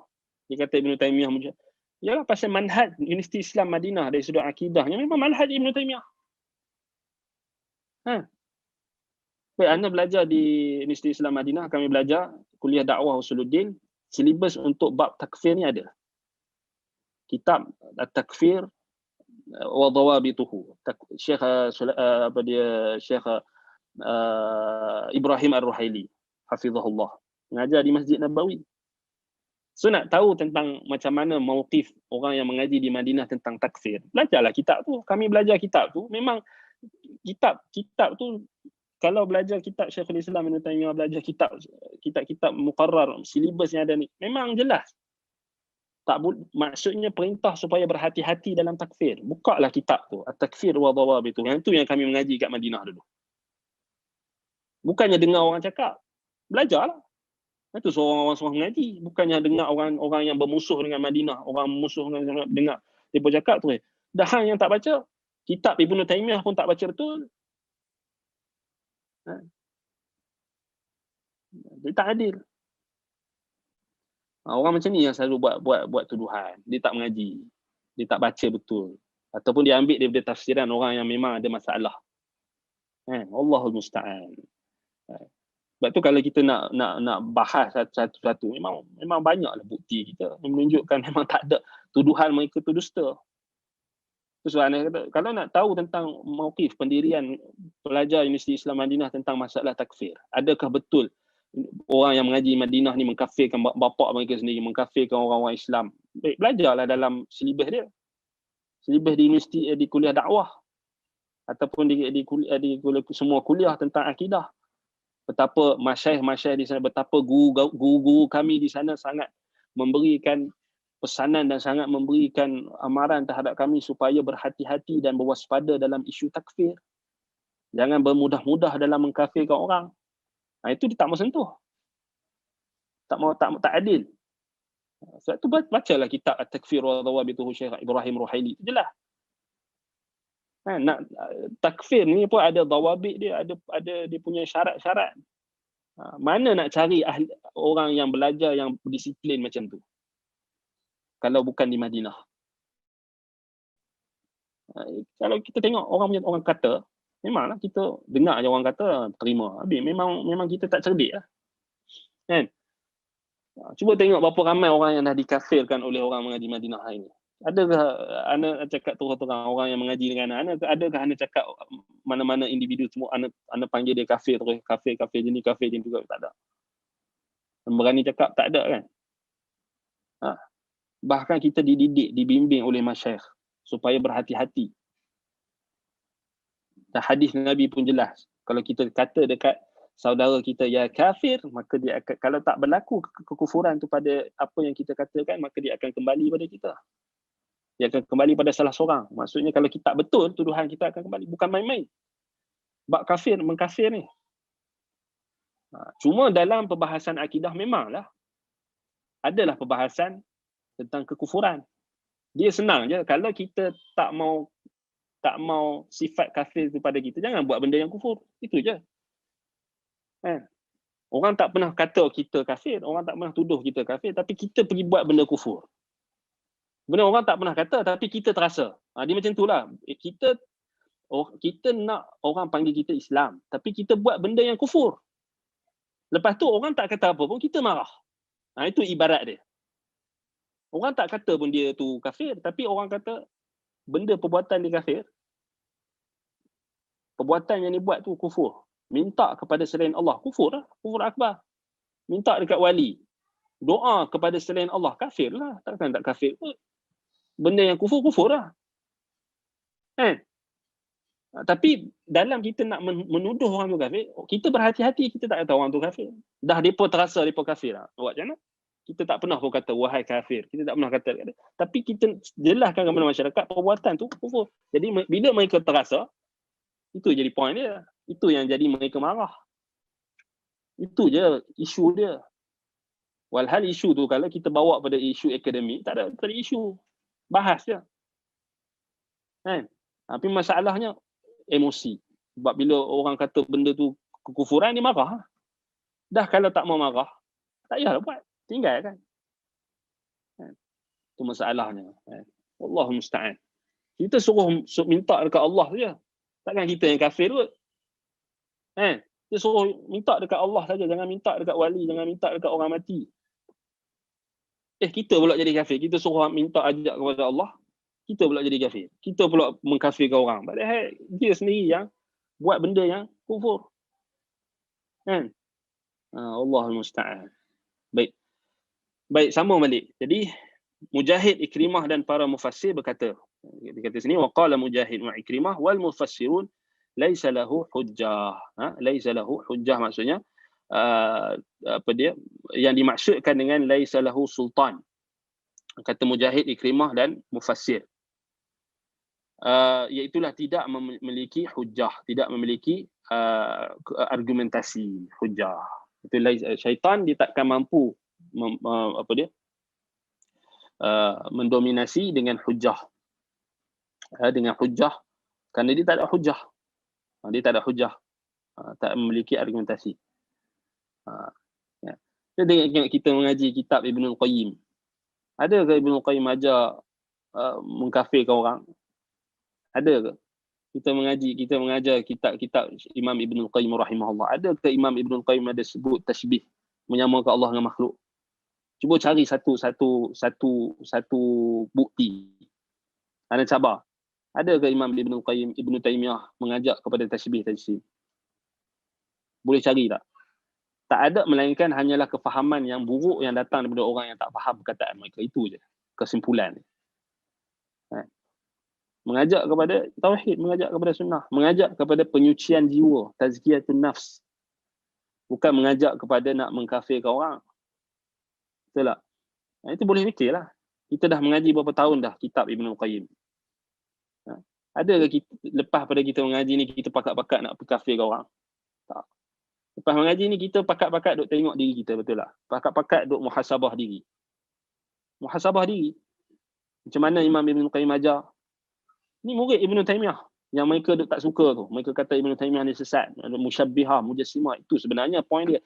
Mereka benci dengan Ibnu Taimiyah sebab Ibnu Taimiyah ni lah banyak membongkar kesesatan-kesesatan mereka.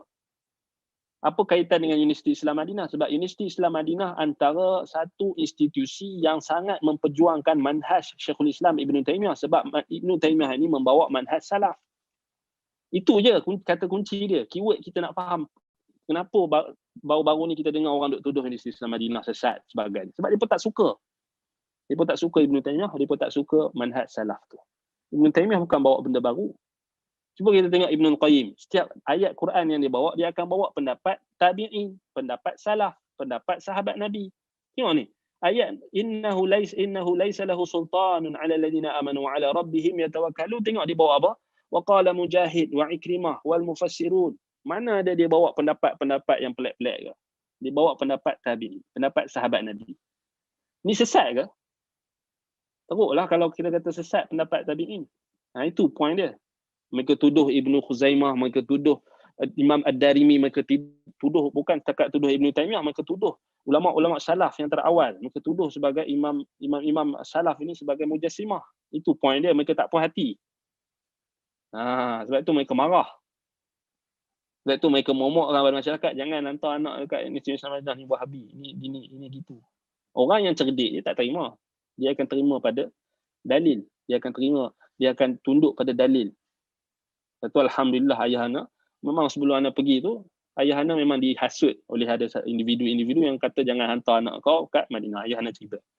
Tapi ayah anak jenis orang yang tak dengar, bukan mudah dengar cakap orang kan. Ya apa? Anak pun bagi tahu kat ayah anak kelebihan Madinah. Dapat pergi Masjid Nabawi, dapat belajar dekat Masjid Nabawi. Siapa tak mau pergi?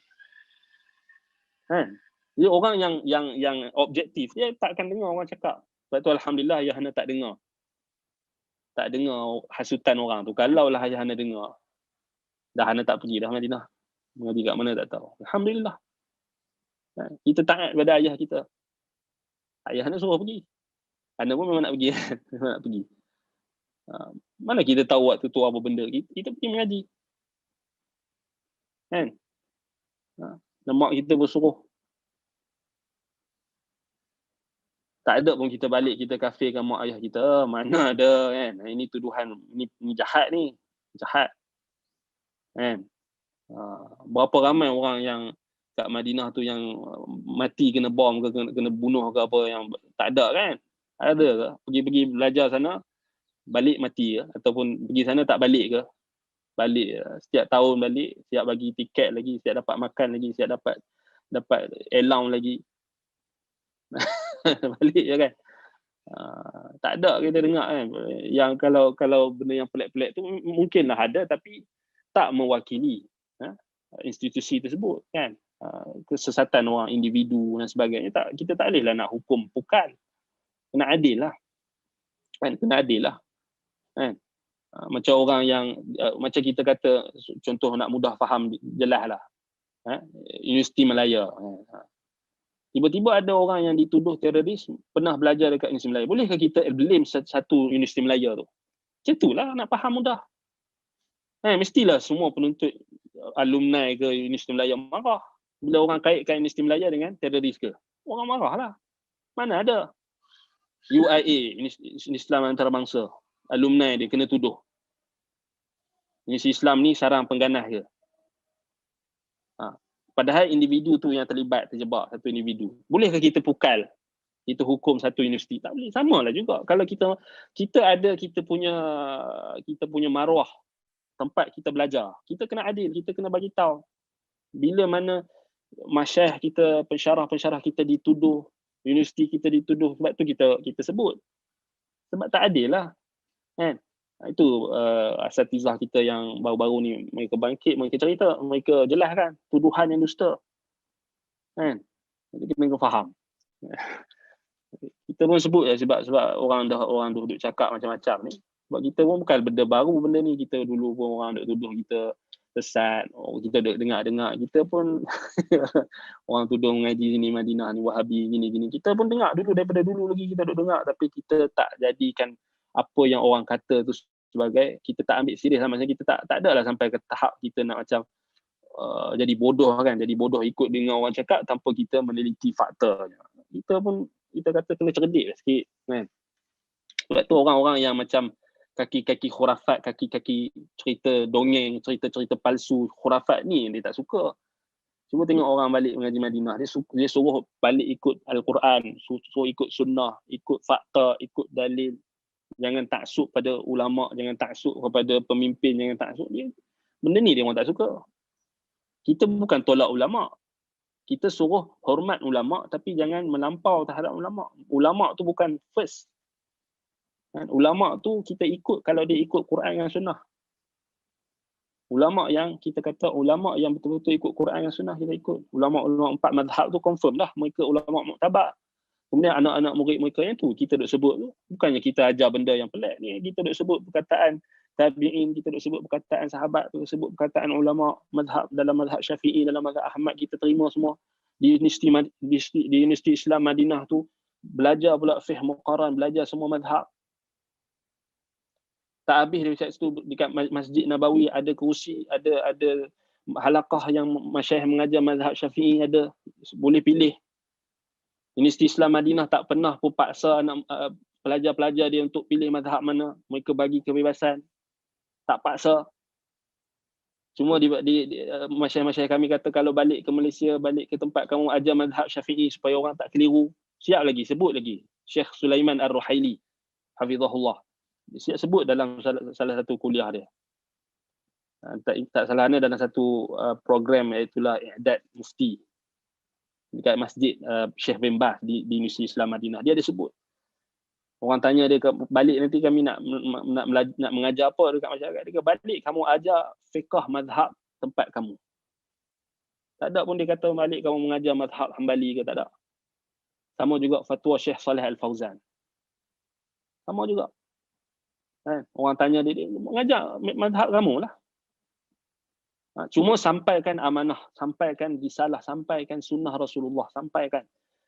Maksudnya mereka pesan jangan suruh orang taksub mazhab lah maksudnya. Mengaji mazhab tapi jangan sampai taksub mazhab. Sampai taksub mazhab ni apa? Sampai Quran dengan sunnah pun kau tolak sebab kau nak backup, nak support mazhab kau. Salah lah. Belajar mazhab tapi jangan sampai taksub. Itu point dia. Mana ada mengajak mazhab kelima ke, mazhab pelik-pelik ke. Mana ada tuduhan. Tak percaya tengoklah dekat Masjid Nabawi tu ada syekh-syekh mazhab mengajar. Dulu ada syekh Al-Makrami, syekh Syafi'iyah, mazhab Syafi'i mengajar dekat Masjid Nabawi. Ada halaqah dia. Dia mengajar kitab-kitab mazhab Syafi'i. Kalau nak kata nak tuduh Madinah ni pengganas ke Madinah ni memerangi mazhab ke apa, itu ada di Masjid Nabawi mengajar fiqh.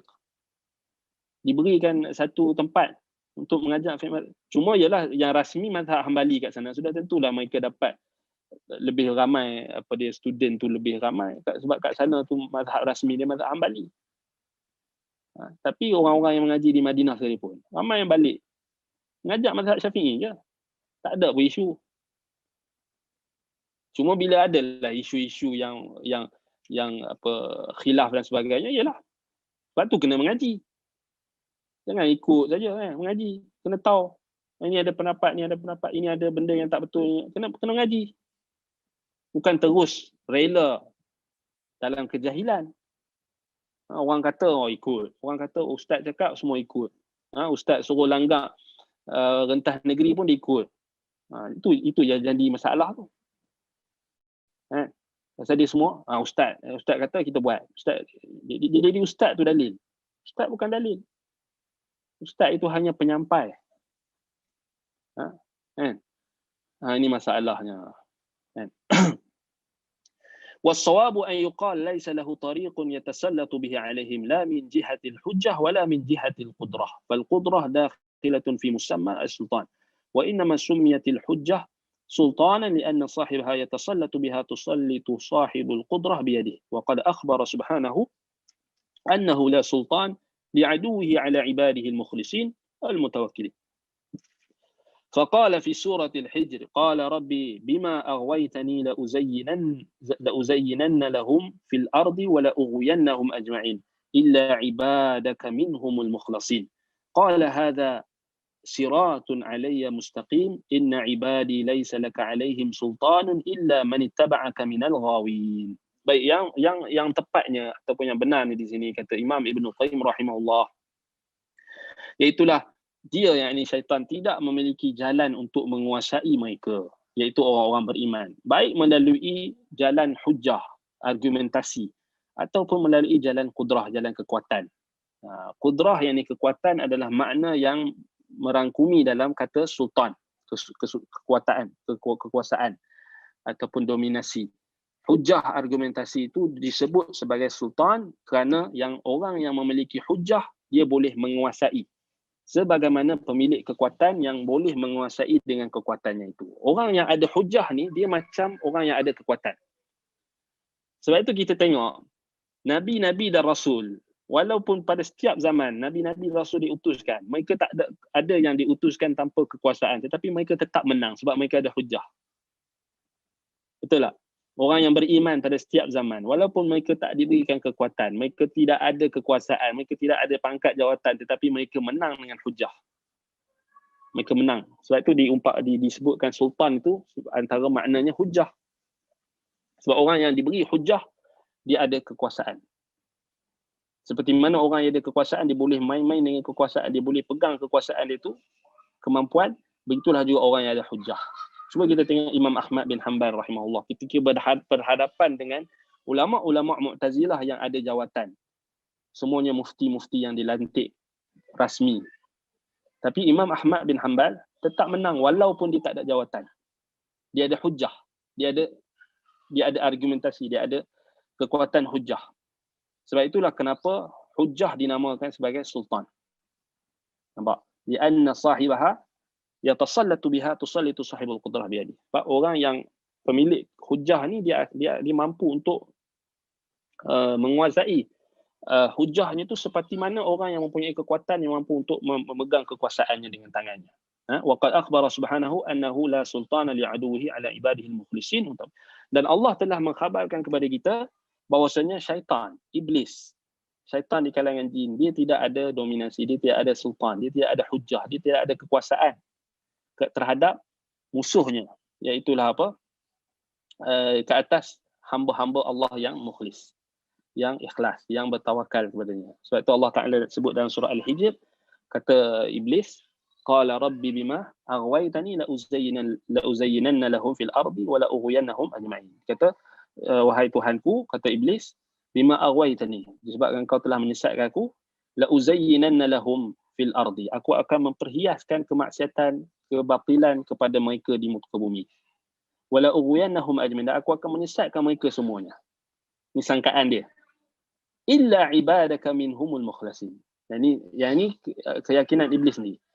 Kecuali hamba-hambamu di kalangan mereka yang mukhlis. Mukhlasin, mereka yang ikhlas. Mereka yang murni tauhidnya. Qala hadha siratun alayya mustaqim. Allah kata hadha siratun alayya mustaqim. Ini jalanku yang lurus. Inna ibadi laisa laka alaihim sultan illa man ittaba'aka minal ghawin. Sesungguhnya hamba-hambaku tidak ada bagi mereka terhadap engkau, tidak ada bagi engkau terhadap mereka sultan, penguasaan, dominasi, hujah, argumentasi, kekuatan, kemampuan untuk engkau menguasai mereka. Illa man ittaba'aka minal ghawin, kecuali orang-orang yang ikut engkau di kalangan orang-orang yang sesat. Jadi ini penjelasan berkenaan dengan sultan. Maksudnya macam mana sekalipun penguasaan ataupun macam mana sekalipun hasutan dan godaan syaitan, Allah dah janji hamba-hambanya yang ikhlas, hamba-hambanya yang memurnikan tauhid mereka dan tawakal mereka kepada Allah tidak akan dikuasai dan didominasi oleh syaitan. Sebab itu kita kena yakin. Satu saja jalan untuk kita dapat menjauhkan diri daripada syaitan adalah dengan kita tak ikut syaitan. Kita ikut Allah. Kita ikut jalan Allah yang lurus. Itu saja. Baik. Wa qala fi suratin Nahl, innahu laysa lahu sultanun 'ala alladhina amanu wa 'ala rabbihim yatawakkalun. Innama sultanuhu 'ala alladhina yatawallawnahu walladhina hum bihi musyrikun. Baik. So Allah kata, sesungguhnya dia, yakni syaitan, laysa lahu sultan. Dia tidak ada sultan, dia tidak ada dominasi, dia tidak ada hujah, dia tidak ada penguasaan, dia tidak ada dominasi ke atas orang-orang yang beriman. Alladzina amanu. So Allah jamin orang yang beriman Allah akan jaga. Wa 'ala rabbihim yatawakkalun. Orang yang bertawakal kepada Allah takkan dikuasai oleh syaitan. Innama sultanuhu 'ala alladzina tawallawnahu. Penguasaan dan dominasi syaitan hanya saja akan berlaku pada orang-orang yang menjadikan syaitan sebagai wali-walinya. Yatawallawnahu, mereka yang berwalak kepada syaitan, mereka yang taat kepada syaitan, mereka yang ikut syaitan, mereka yang jadikan syaitan sebagai pelindung dan wali mereka. itu sahaja yang akan ikut, yang akan berjaya syaitan goda. Walladzina hum bihi musyrikun, dan orang yang mensyirikkan Allah. Syirik adalah sebab syaitan akan menguasai. Sebab itu kita tahu orang yang syirik ni dia adalah wali syaitan. Musyrikin adalah wali syaitan. Adapun muwahhidin adalah wali Allah. Allah adalah wali mereka dan mereka adalah hamba-hamba Allah. Sebab itu nak jauh daripada syaitan, jauh daripada syirik. Duduk dengan ahli tauhid. Lazimi tauhid. Fatadammanu dhalika amrayn. Baik, maka daripada ayat ini terkandunglah dua perkara. Ahaduhuma nafyu sultanihi wa yutalu ala ahli tauhid wal ikhlas. Pertama, Allah menafikan penguasaan sultan, yakni hujjah ataupun penguasaan, dan Allah membatalkannya ke atas ahli tauhid dan ikhlas. Allah membatalkan penguasaan syaitan, dominasi syaitan terhadap ahli tauhid dan ahli ikhlas. Ini ahli sunnah, mereka yang ikut ajaran tauhid, mereka yang ikut ajaran Nabi SAW. Bukannya orang yang mengaji kat mana. Ni janji Allah orang yang beriman, orang yang ikut Al-Quran dengan sunnah, orang yang mentauhidkan Allah dan orang yang tak mensyirikkan Allah. Orang yang menjauhi syirik walaupun sebesar mana dijauhkan. Dan orang yang ikhlas, orang yang memurnikan ibadat mereka hanya kepada Allah. Orang yang memurnikan juga ittiba' mereka hanya mengikut Nabi SAW. Wasani isbatu sultanihi ala ahli syirki wa ala man tawalla. Yang kedua yang terkandung dalam ayat ini, iaitulah mengisbatkan, menetapkan penguasaan sultanuhu, penguasaan syaitan itu ke atas ahli syirik. Orang yang syirik, syaitan akan jadikan mereka sebagai bahan ataupun tunggangan, ataupun kita kata yang akan menjadi wali-wali mereka, pelindung dan yang memberikan hasutan dan juga kita kata menjadi wali mereka. Wa ala man tawallah, dan orang yang berwalikan syaitan. Dia ikut hawa nafsu dia ikut syaitan. Dia ikut jejak langkah syaitan, di perangai syaitan, sombong, dengki, hasad, semua perangai syaitan. Memberontak, sombong, takabur, enggan, liar, angkuh, sombong, sifat-sifat syaitan. Maka itulah orang-orang yang berwalikan syaitan. Yang ni syaitan akan kuasai.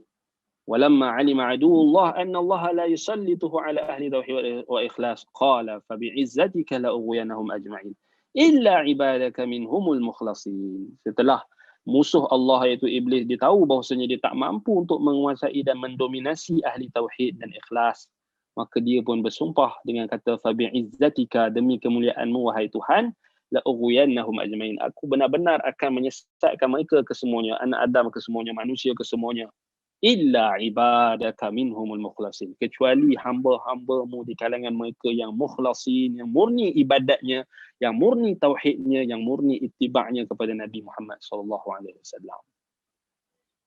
So kita kena yakin, nak jauh daripada syaitan, itu je cara dia. At-tauhid was sunnah. Al-ikhlas wal ittiba'. Al-ikhlas wal mutaba'ah. Ikhlas dan mutaba'ah.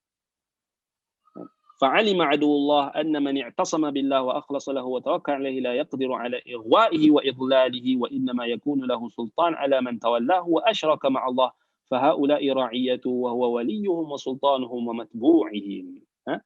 Baik, maka musuh Allah pun mengetahui barang siapa yang berpegang teguh dengan Allah, wa man ya'tasim billahi faqad hudiya ila siratin mustaqim, barang siapa yang berpegang teguh dengan ajaran Allah maka dia telah diberi petunjuk kepada jalan yang lurus.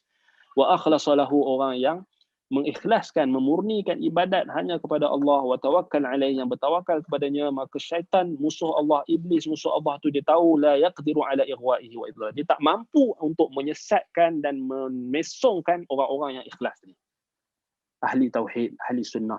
Wa innama yakunu lahu sultan ala man tawallah wa asyraka ma Allah, tetapi dia mampu untuk menguasai dan menipu dan menjadi wali kepada orang-orang yang mensyirikkan Allah. Sebab itu kita kata mereka itulah, kata Imam Al-Ghazali, ulai ra'iyatu, maka orang-orang yang musyrikin, orang-orang yang mensyirikkan Allah, inilah rakyat-rakyat syaitan, rakyat iblis. Wa huwa waliyuhum wa sultanuhum wa matbu'uhum. dan dia lah pembela mereka, pelindung mereka yang penipu, yang menguasai mereka, dan mereka itulah yang akan menjadi pengikut syaitan. Baik. Dan iblis itulah yang akan menjadi ikutan mereka. Fa in qila faqad athbata lahu sultan ala awliyaihi fi hadha al-mawdi'. فكيف ينفيه في قوله ولقد صدق عليهم إبليس ظنه فاتبعوه إلا فريقا من المؤمنين وما كان له عليهم من سلطان إلا لنعلم من يؤمن بالآخرة ممن هو منها في شك. Baik, satu muskilah di sini ataupun satu perbahasan yang nak dibahaskan oleh Imam Ibn Qayyim rahimahullah berkenaan dengan satu muskilah. Baik, kalau ada soalan. Baik, yang ni kita mungkin akan tangguh, kita akan bincang pada kelas akan datang. Baik, kita tengok soalan. Baik, Ustaz, man salaka tariqan hingga akhir ayat, adakah boleh juga tersesat lagi Ustaz? Adakah atas seorang itu untuk sesat atau atas kehendak Allah? Yang kedua, cara atasi panah baran. Macam Ustaz, baik. Soalan pertama, man salaka tariqan. Ini bukan ayat, ini hadis. Man salaka tariqan yaltamisu fihi ilma sahhalallahu lahu tariqan ilal jannah. Ini hadis, hadis dalam Sunan Ibnu Majah, kalau tak salah, daripada Ubadah Ibn Samit, kalau tak salah, radhiyallahu anhu. Man salaka tariqan yaltamisu fihi ilma. Ataupun daripada, kejap cek balik hadis ni. Sebab tu orang yang mengaji Madinah ni, dia diajar untuk cek dulu. Kami yang mengaji Madinah ni, kami Syekh tak akan suruh kami ni berfatwa ke ataupun ajar orang tanpa buat selidik dulu. Kami diajar untuk kalau orang tanya hadis, kami kena cek dulu. Bukan memandai-mandai. Itu antara kelebihan orang yang mengaji Madinah. Kita kena sebut sikit. Orang tanya kita tak pandai-mandai. Kita akan rujuk walaupun kita ingat walaupun kita ingat juga hadis ni, tapi kita still kena cek dulu. Itu style kita mengajar, sebab Syekh kita di Madinah ajar macam tu. Kalau hadis hampa kena cek dulu hadis tu sahih ke tak sahih. Hadis tu dhaif ke palsu ke apa, kena bagi tahu. Baik, kalau hadis tu maknanya sahih pun kamu still kena bagi tahu hadis tu riwayat dia riwayat apa. Adil. Hadis tu okey. Dalam Abi Darda, hadis tu dalam Sunan Ibnu Majah, dalam hadis Sunan Ibnu Majah, hadis ni hadis sahih. Riwayat daripada Abu Darda radhiyallahu anhu. Begitulah juga dalam Sunan Abi Daud, dalam Jami' At-Tirmizi, dalam Sunan Ad-Darimi, dalam Musnad Imam Ahmad dengan sanad yang sahih. Hadis man salaka tariqan yaltamisu fihi ilma sahhalallahu lahu tariqan ilal jannah, sampai akhir hadis. Barang siapa yang menempuh satu jalan untuk menuntut ilmu, maka Allah akan mempermudahkan jalannya untuk masuk ke syurga. Baik, soalannya, baik, hal ini sahih. Adakah boleh tersesat lagi dalam perjalanan tu? Soalannya, Allah Ta'ala tak jadikan jaminan orang yang menempuh jalan untuk menuntut ilmu tu, Allah tak jadikan jaminan untuk dia tidak tersesat semata-mata dia menempuh jalan. Allah tak jamin seseorang tu bila dia menempuh jalan untuk menuntut ilmu, Allah tak jadikan jaminan untuk dia selamat, melainkan orang yang Allah rahmati. Sebab itu kalau kita tengok balik dalam hadis yang lain, Allah Ta'ala sebut, Nabi SAW sebut, man ta'allama ilman mimma yubtagha bihi wajhullah la yata'allamahu illa yusiba bihi 'aradan min ad-dunya lam yajid 'urfa jannati yawm al-qiyamah, atau kama qala sallallahu alaihi wasallam. Dalam hadis yang lain juga, hadis yang sahih dalam riwayat At-Tirmizi, Nabi sallallahu alaihi wasallam bagi tahu, barang siapa yang menuntut ilmu yang sepatutnya ilmu yang dituntut tu untuk mencari wajah Allah, untuk mencari keredaan dan wajah Allah, tetapi dia tidak mempelajari ilmu, tak menuntut ilmu melainkan hanya untuk mendapat kepentingan dunia, illa liyusiba bihi 'aradan minad dunya, melainkan dia nak dapat kelebihan ataupun keuntungan dunia semata-mata, dia tidak akan dapat cium bau syurga. So itu ancaman. So menunjukkan kepada kita, tak semestinya orang yang menuntut ilmu itu semuanya akan dijamin terselamat. Hanya yang terselamat dalam menuntut ilmu ni hanya yang menuntut ilmu kerana Allah. Itu maksud dia. Maksudnya, dia boleh tersesat. Orang yang berjalan menuntut ilmu, kalau dia tak berjalan menuntut ilmu tu dengan ikhlas dan mutaba'ah, mengikuti sunnah Nabi, mengikut disiplin ilmu, mengikut apa kita kata sunnah Nabi, dia boleh tersesat. Buktinya kita tengok orang yang mengaji tak habis. kebanyakan yang duk attack Madinah ni kebanyakan yang mengaji tak habis. Terutamanya yang pelajar-pelajar Malaysia yang balik yang buat fitnah kepada Universiti Islam Madinah. Dulu anda pernah bongkar seorang kan. Dia yang sama, dia duk ulang benda yang sama. Orang yang sama tu lah. Yang dia tukar nama tu. Anda pernah dulu kan, malas nak sebut dah sekarang ni. Sebab kalau sebut dia sakit hati. Macam Ibnu Aun kata lah, Abdullah bin Aun kata, zikrun nas ada. Sebut tentang manusia ni menyakitkan hati, penyakit. Mana nak sebut boleh tengok balik lah yang dulu anda pernah sebut. Mengaji tak habis. Mengaji tak habis dia. Kemudian ialah dia menuntut ilmu tu tak betul lah. Tak ikut jalan yang betul. Tak ikhlas. Menuntut pergi mengaji kerana nak dunia. Semata-mata nak dapat pangkat, semata-mata nak dapat jawatan, semata-mata nak suruh orang kata dia mengaji. Tapi bukan kerana Allah. Ni bahaya. Sebab Nabi kata takkan bau syurga. Man ta'allama ilma mimma yubtagha bihi wajhullah la yata'allamuhu illa liyusiba bihi 'aradan min adillam yajid 'urfa jannati yawm al-qiyamah. Takkan dapat bau syurga. Bukan senang. Bukan senang. Sama juga orang yang menuntut ilmu kerana nak berdebat.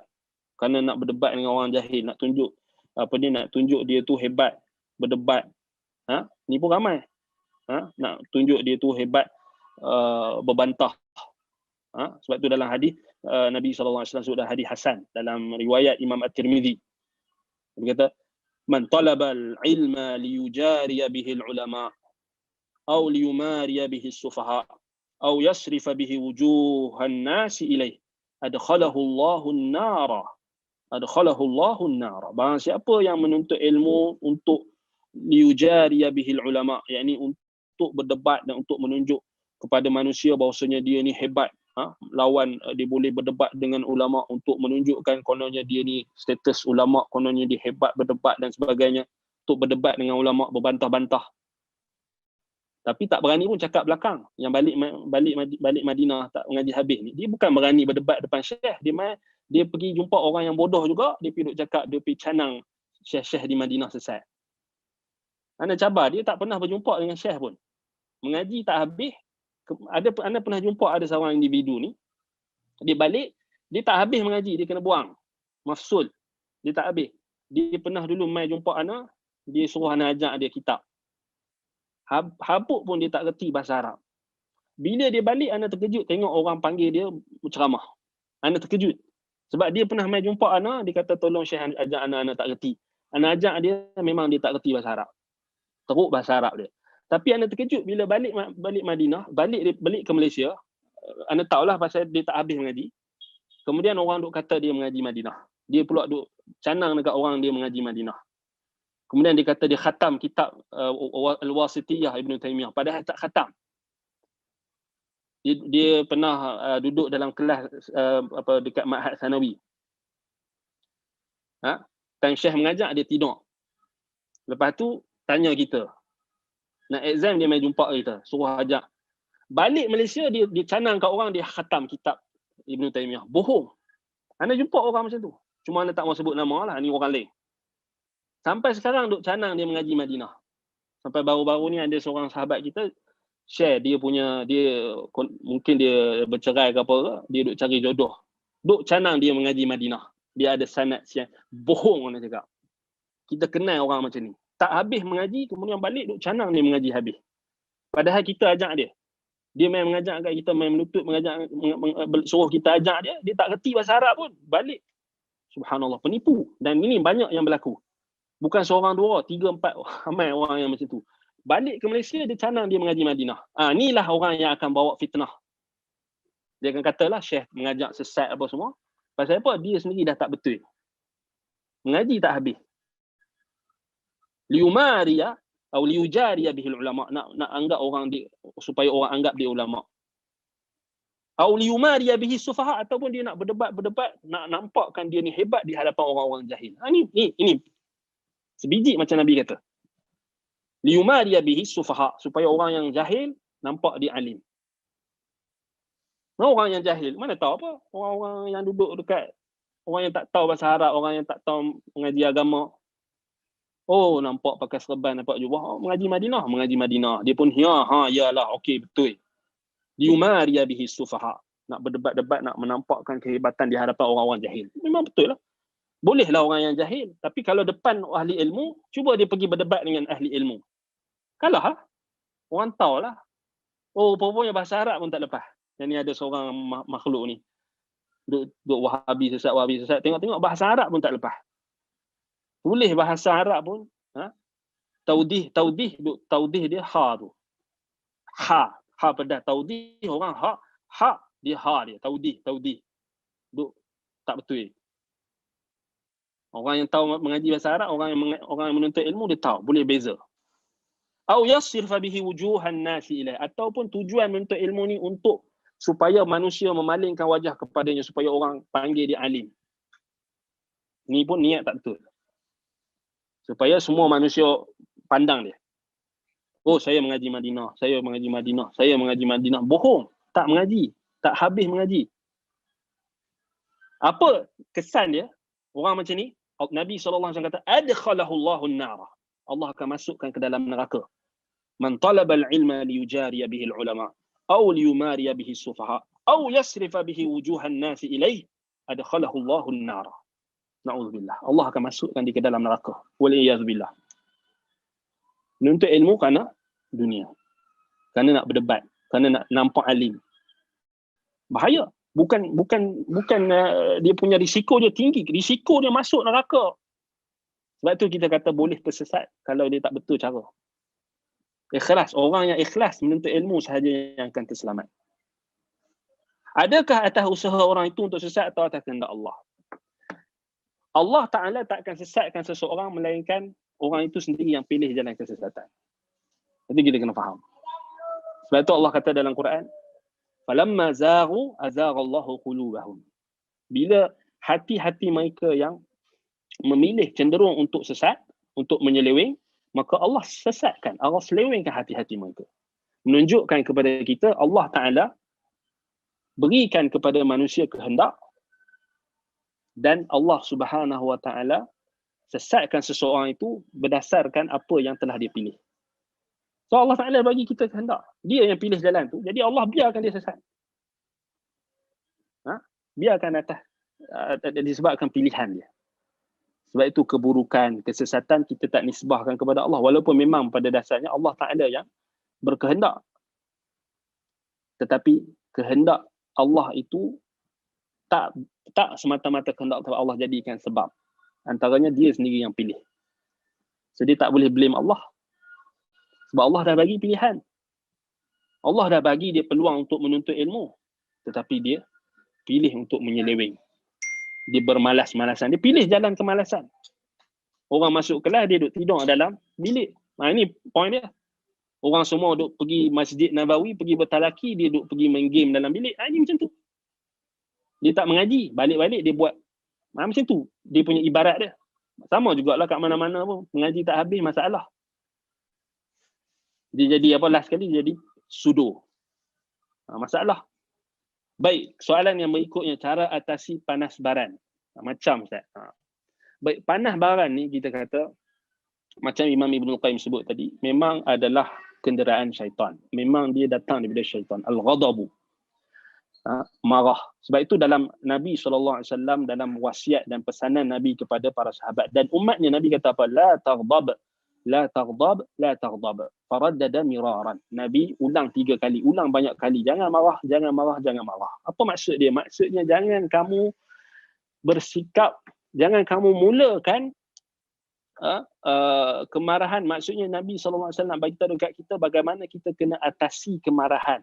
Kerana kemarahan itu dia adalah pintu yang akan membawa kepada panas baran. Maksud bila kita start banyak marah, dia itulah dia akan jadi sampai tahap panas baran. Dia panas baran ni dia lebih sikit pada marah. Dan satu lagi kita kena faham, macam mana panas baran ni, dia macam mana kita nak atasi dengan kita tahu natijah, kesan akibat panas baran. Kalau kita tahu akibat daripada panas baran ni takkan bawa kepada kebaikan. Dia akan bawa kepada keburukan. Dia akan bawa kepada perkara yang lebih teruk. So kita kena atasi. So bila kita tahu benda tu akibat dia adalah benda yang buruk, panah baran ni dia tak akan bawa pada benda yang baik. Panah baran akan bawa kita marah orang, kita akan menzalimi orang lain. Paling kurang panah baran ialah panah baran dalam family kita, dalam ahli keluarga kita. Kan panah baran kita akan buat benda-benda yang zalim ke atas isteri kita ke atas anak kita dan sebagainya. So kita tahu akibat dia. Sebab tu macam mana nak atasi panah baran? Ikutlah sunnah Nabi SAW supaya apa?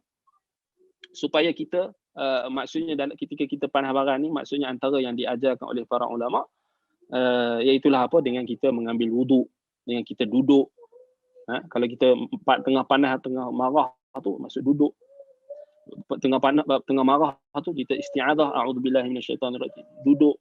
Kalau duduk masih lagi marah, berbaring, kan?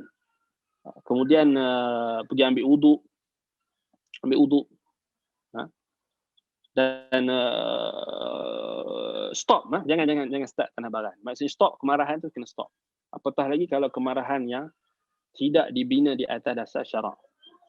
Sebab dia ada marah yang dibina di atas dasar marah kerana Allah lain. Sebab marah kerana Allah ni dia akan membawa natijah yang baik.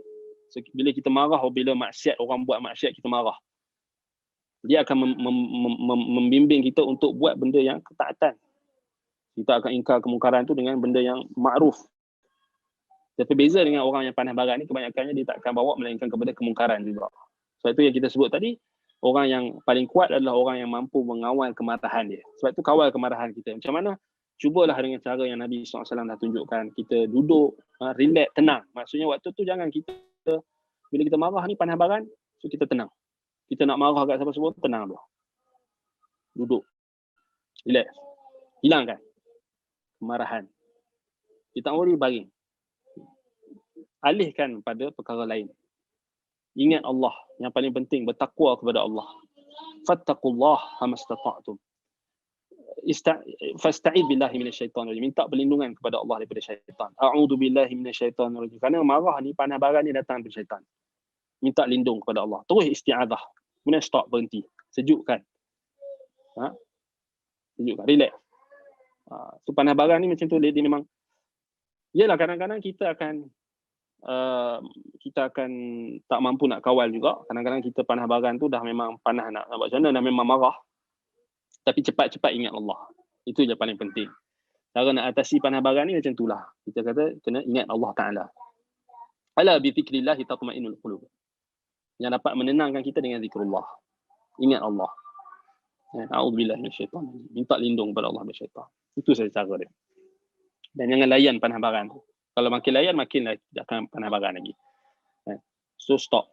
La taghdab, Nabi kata. Jangan marah. La taghdab.